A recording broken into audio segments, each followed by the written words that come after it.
Mappa ta' Malta b'differenza fejn din id-darba d-destinazzjoni mmarkata hija dejjem waħda kulturali.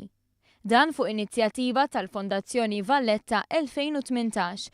Iċ-Chairman tal-Fondazzjoni Jason Micallef spjega kif ta' spiss nisimgħu li f'pajjiżna hawn nuqqas ta' postijiet fejn wieħed imur jew jorganizza attività. Naturalment din il-website illi sibna l-fuq minn 4000 sit li bl-aktar mod dettaljat f'Malta u f'Għawdex qed nagħtuhom lura lill-pubbliku ta' x'jeżisti, x'għandek tagħmel, fejn, x'm'għandekx tagħmel, bid-dati, dak kollu li jkun għaddej fil-pajjiż matul is-sena. Għaldaqstant permezz ta' din il-mappa interattiva wieħed jista' jikseb tarif dwar postijiet li jinteressawh, filwaqt li artisti se jsibuha aktar faċli biex jindividwaw post fejn jorganizzaw attività.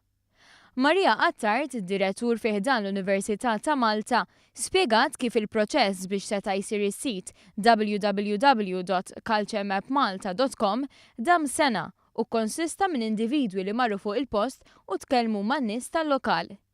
Il-pubbliku wkoll se jkollu l-opportunità li jkompli jkabbar din il-mappa. Ser inkunu qegħdin inqarbu l-kultura lejn iċ-ċittadini, lejn in-nies, imma wkoll ser inkomplu nħeġġu lin-nies biex ikunu hum issa parteċipi u allura mhux biżżejjed issa udjenza u dik hemm il-darba nirrepetuha wkoll, imma jipparteċipaw billi jkomplu jkabbru din il-website. Albert Marshall, il-Chairman tal-Kunsill Malti għall-Kultura u l-Arti, spjega kif il-pass li jmiss huwa li s-siti identifikati fuq il-mappa interattiva ikunu analizzati sew biex issir interpretazzjoni tal-ispazji.